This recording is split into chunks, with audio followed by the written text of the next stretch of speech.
My name is Jacob Crowe, and welcome to the Crow's Perch. Before we get into today's story, I would like to thank everyone who has subscribed to the channel recently, and watched and liked all my latest videos, especially my When the Party is 50% Edge video, which recently hit 1,000 views. I'm super proud of it, and I really appreciate you guys, and I hope to keep making weekly content for you guys to enjoy. With that out of the way, today's story is going to be part 1 of a series of stories, all surrounding an edgy player and his anime protagonist character. So sit back, relax, study for your next exam, continue planning out the world for your 8-year-long campaign that no one's ever gonna play, as I regale you with the story of the man, the myth, the legend of Edge. So, I've read a bunch of horror stories, and listened to a lot more on YouTube. I'm not sure how much anyone can relate, but I'm sure that most of you know that guy. I've been into D&D and other TTRPGs for about 2 years now, and wanted to play as a kid. When I found out how easy it was to post an LFG post on Facebook, and actually get a group going,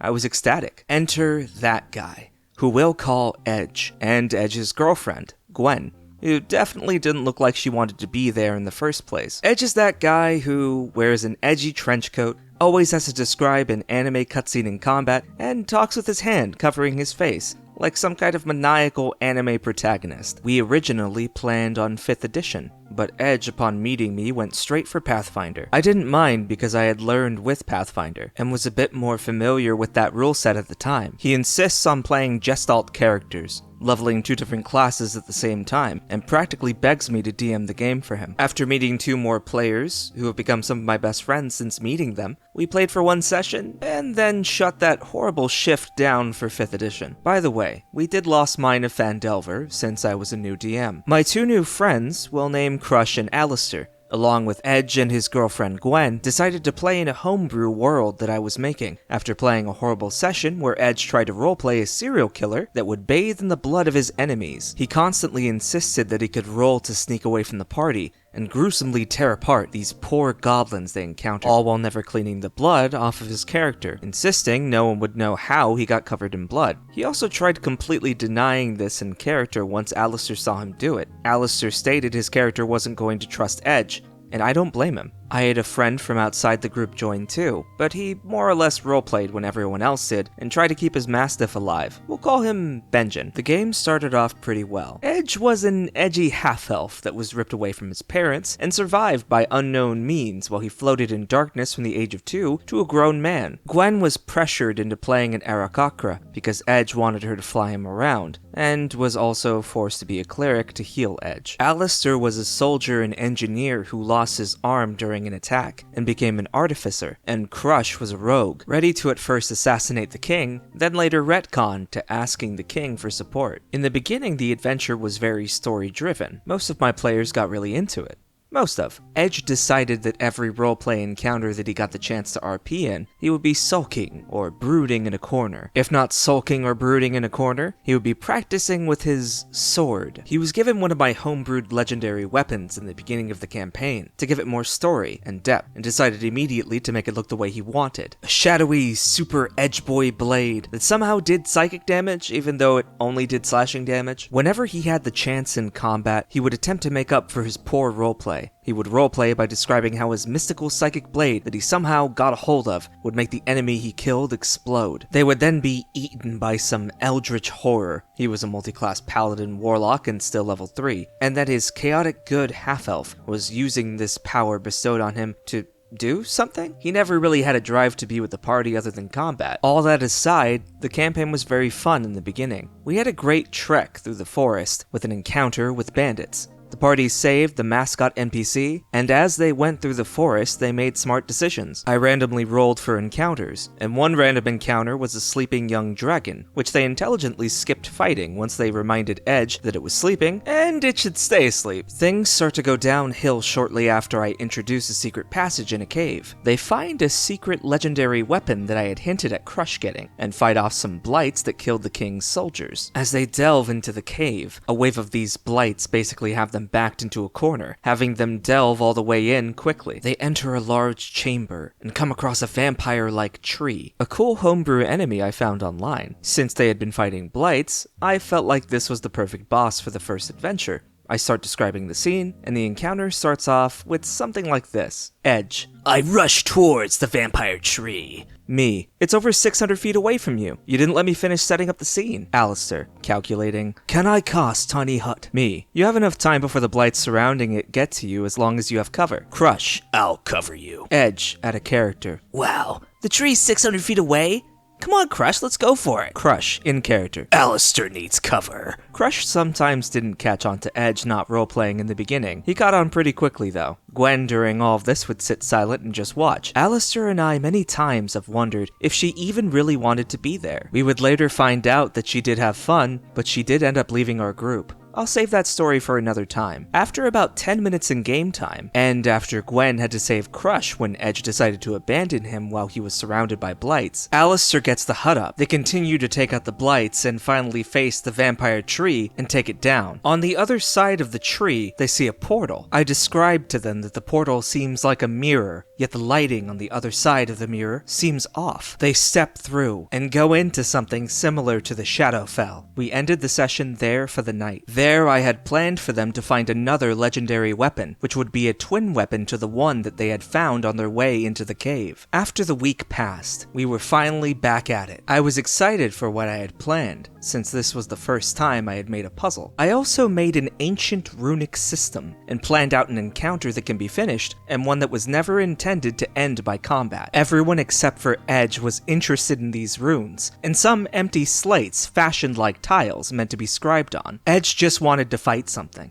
and continued to express this while messing around on his phone. As they get into the next chamber holding the weapon, it was my time to shine. I describe how the room is circled by a large mural depicting combat between elves and eldritch horrors accompanied by demons. This was similar to a mural I had depicted to them in the first chamber. The first chamber only showed a war between the elves, though. I meant for this to spark up fear, confusion, and uncertainty. It hit home for most of the players, but not Edge. Edge almost barely heard me, and only cracks a smile as I reiterate the scene, stating, "Sweet, we get to kill a doppelganger." Crush moves forward to inspect the pedestal for traps. After he doesn't find any mechanical traps, he pulls the sword free. Unlike when they found the first weapon, the twin to it triggered a magical trap. Me. Shadows pour from the pedestal as magical darkness fills the room. The only light that can be seen is the light Crush sees emanating from his newly acquired blade. Edge. Well, that's bullshit. How are we supposed to fight anything if we can't see? Alistair. Dude, shut the flock up when he's narrating. You're ruining the scene. I explain how these shadows seem to feel like they have a presence within them, and how all that can be seen is the brief glow of red eyes. Now, with this being maybe the 6th session I've ever run in my life, I had planned to make an encounter that would threaten lethality,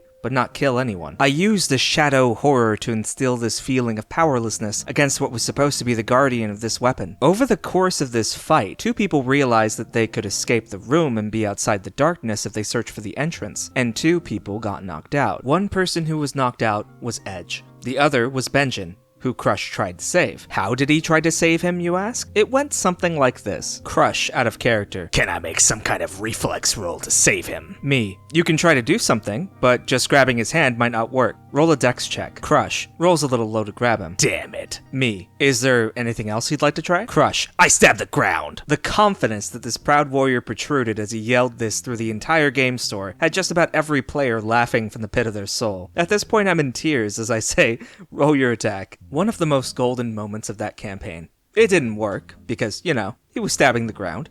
But I couldn't rob him of the chance to try. Meanwhile, Edge and Benjen rolled athletics checks to swim through a sea of darkness. As long as they successfully swam, within 4 rounds, I had them pop out of the darkness through the doorway onto the floor, prone. Edge insisted once he was out of the sea of darkness that spat him back outside of the room, that he would go back in and finish the job. Finish the job against a shadow horror in a room full of magical darkness, when he didn't have the ability to locate it at all. I made it clear that I did not plan for them to have to fight this shadow horror.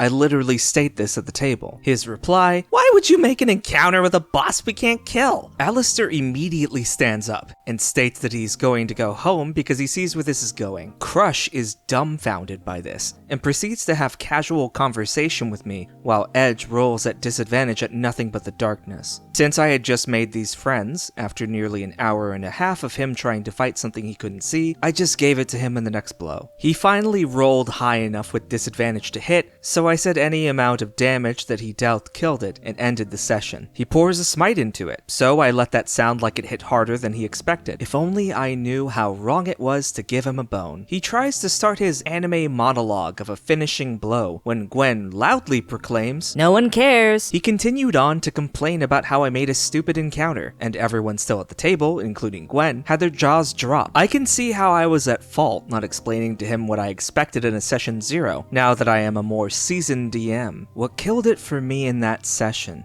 was that he insisted after I told them that they didn't need to kill it, that he had to do the impossible. This should have been a red flag, but I figured it was a one-time thing. Little did I know that it was slowly getting worse. I feel like this story kind of helped me get into the head of the murderhobo mentality. So let's go ahead and dissect that a little bit. It seems like Edge came into this game with the idea that he was going to cut through and kill every single thing he ran into for XP, resources, and whatever he needed to become more powerful. However, the GM made it pretty clear that what made them more powerful were these legendary items that they had to find. So all that really mattered to become more powerful was to get these legendary items. At the end of the day, regardless of whether or not they killed the creature, they still won the encounter. I think 5th edition kind of helps play into this mentality of killing everything instead of clearing challenges and beating encounters, because the only way you gain XP, rules as written, is by killing monsters. I think that's something that I've always found to be a benefit of games like Pathfinder 2nd Edition, is that it kind of helps treat this mentality that murderhobo players like Edge here seem to develop over the course of playing the game. The reason why your players don't like puzzles is because they literally don't get anything out of doing them, unless they just like doing puzzles. I actually disagree with how the GM handled the encounter. If you want your players to run away from fights, then increase the deadliness of the encounter. Make it so this shadow thing could slaughter his arm off, or infest his body, or do all manner of horrible things. If you want your encounter to go a certain way, or if you had a certain intention with your encounter, your mechanics of what you use, whether that's a monster, a trap, a hazard, have to reflect that. And if you don't want a creature, or whatever you have here, getting killed by the PCs,